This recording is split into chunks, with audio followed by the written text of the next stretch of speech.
Tuan Suami yang Kejam, ditulis oleh autor Mickey Mouse 24 dan Zana Racan sebagai pengisi suara, episode 24, TSYK23. Selamat mendengarkan semuanya. Sedangkan di dalam kamar mandi, Alicia tak menyadari ada yang berbeda, sebab Alicia buru-buru mengingat waktu yang ia punya ke kampus tidak banyak. Di sana, dari sampo, sabun, sikat gigi, dan pasta, serta handuk sudah tersedia. Alicia yang biasa menyiapkan itu untuk Daniel, tapi kali ini tersedia untuknya. Namun Alicia tak menyadari. 10 menit kemudian Alicia turun dengan tergesa-gesa, karena Phyllis dari tadi menunggunya di gerbang. Langkah Alicia berhenti saat berada di ambang pintu utama, karena mendengar siuran seseorang yang ia yakini milik Tuan Suami. Alicia membalik badannya. Saat matanya bertemu dengan mata Daniel, Alicia menunduk. Sarapan dulu, seru Daniel. Sarapan atau tidak ke kampus? Daniel memberi pilihan. Alicia melangkah lebar menuju ruang makan. Selesai menyelesaikan sarapan secepat kilatnya, Alicia kembali melangkah lebar keluar rumah. Langkah Alicia memelan saat ia melihat mobil Daniel masih terparkir di depan rumah utama, dengan Ali berdiri di sisi mobil. Ponsel Alicia berdering, tanda ada panggilan masuk. Alicia yang tahu itu panggilan dari Vilda, tak repot-repot meruguh ponselnya. Karena keburu waktu, Alicia tak memperdulikan mobil Daniel dan sekretaris Ali. Alicia yang baru akan berlari menuju gerbang, berhenti saat sekretaris Ali berucap, "Nyonya muda, hari ini saya yang mengantar Anda ke kampus," ujar Ali tiba-tiba. "Hah?" Alicia mengerutkan keningnya dengan apa yang dikatakannya. "Silakan masuk, Nyonya." Ali membuka pintu penumpang untuk Alicia. "Hah? Hah, masuk bodoh!" seru Daniel yang janggal dengan jawaban Alicia. Alicia menunduk dan melihat ke dalam mobil di mana Daniel duduk di kursi penumpang juga. "Maaf Tuan, saya tidak mau merepotkan," ucap Alicia tersenyum ramah. "Nyonya muda tidak merepotkan," ujar Ali cepat. Alicia kembali menegakkan badannya dan menatap Ali. Kalian pikir aku akan ketipu? Dengan begini kalian punya rencana, dan aku akan berakhir dengan hukuman lagi." Batin Alicia menatap Ali sinis. "Tidak, terima kasih. Maaf saya buru-buru, teman saya sudah menunggu," ucap Alicia kemudian dengan tenang. "Tapi Nyonya, Tuan muda sudah menunggu dan..." "Serah padanya," seru Daniel. Alicia tersenyum menang ke arah Ali. "Kalau begitu saya permisi," pamit Alicia pada keduanya dan berlari keluar mobil. Daniel melewati Alicia yang masih berdiri dengan gerbang. "Bodoh," umpat Daniel melirik Alicia yang berlari. Saat di gerbang, Daniel melirik gadis di atas motor metik yang seperti kegelisahan karena menunggu. Ali menancap gas mobil. "Ali!" panggil Daniel saat mobil berbelok ke jalan umum.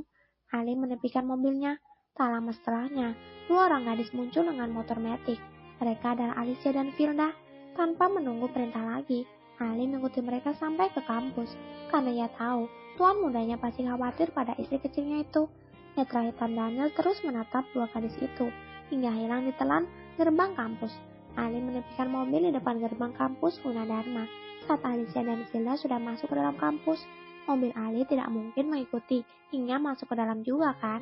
Mereka masih di sana, di dalam mobil yang terparkir di depan pintu gerbang Universitas Gunadarma. 1 menit, 5 menit, 15 menit, 30 menit, terlihat Ali sudah gelisah. Ali terus melihat jam tangan di pergelangan tangannya yang tersembunyi di balik lengan jasnya. Ali memberanikan diri bertahan karena melihat tuan mudanya tak ada pergerakan atau perintah.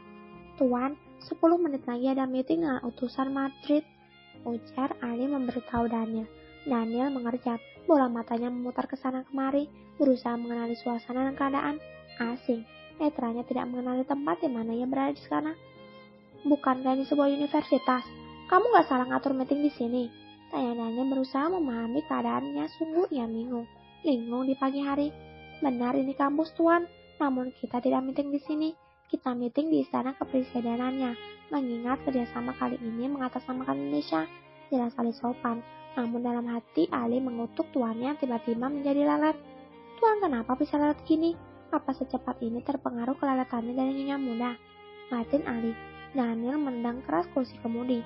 "Bodoh, terus ngapain kesini?" marah Daniel.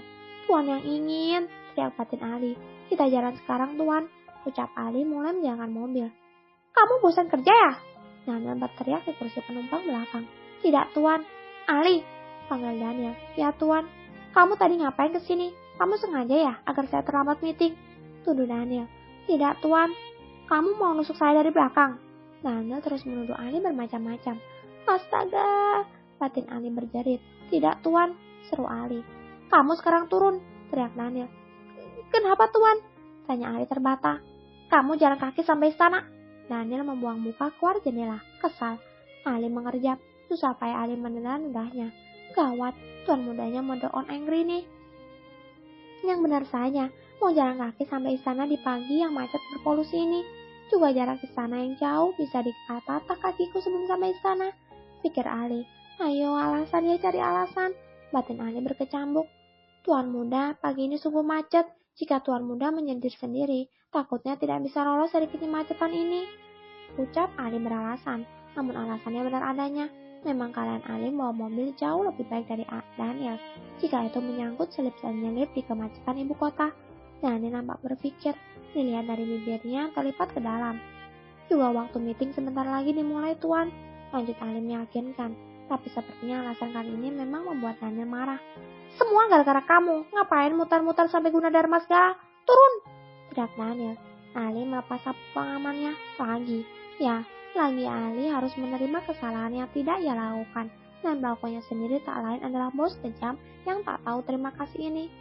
Tuan, silahkan hati-hati, ujarnya membuka pintu mobil untuk Daniel. Saya akan telat nantinya tuan, karena saya hanya akan jalan kaki. Yang disampaikan saya, salam hormat pada Presiden utusan Madrid, ucap Ali dengan penuh makna. Dan yang hendak duduk di kursi kemudi tiba-tiba berhenti.